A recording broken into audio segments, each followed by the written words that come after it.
मित्रांनो, इतक्या लांबनं आपण सगळेजण आला त्याबद्दल मी विशेषतः बीडकरांचं, जालना, वाशिम, पालघर, जळगाव या सगळ्याच भागातून आलेल्या सर्व मान्यवरांचं, सर्व सहकाऱ्यांचं मनापासून स्वागत करतो।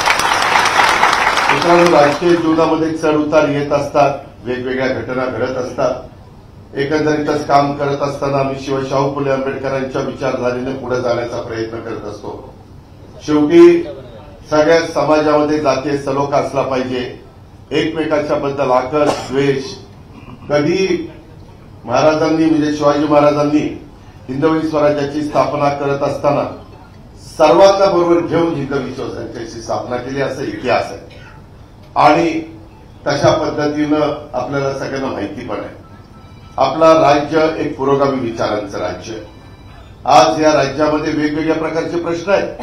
मधल्या काळामध्ये पूरग्रस्त परिस्थिती निर्माण झाली आणि पुन्हा माझ्या बळीराजाला उभं करत असताना, बळीराजाला सावरत असताना, बळीराजाला आधार देत असताना त्यामध्ये देवेंद्र फडणवीस साहेबांनी, आमचे एकनाथराव शिंदे, आम्ही सगळ्यांनी मिळून महायुतीच्या सरकारच्या माध्यमातून 32,000 कोटीचा पॅकेज दिला। दिवाळीनंतर पण पाऊस पडला।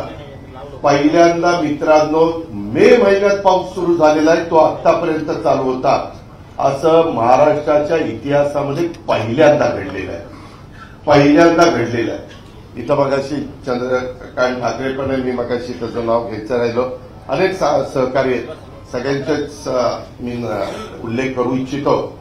पण 6 महिने कधी पाऊस पडलेला बीडकरांनी बघितला नाही, जालनाकरांनी, जळगावकरांनी, वाशिमकरांनी, पालघरकरांनी, महाराष्ट्राने बघितला नाही।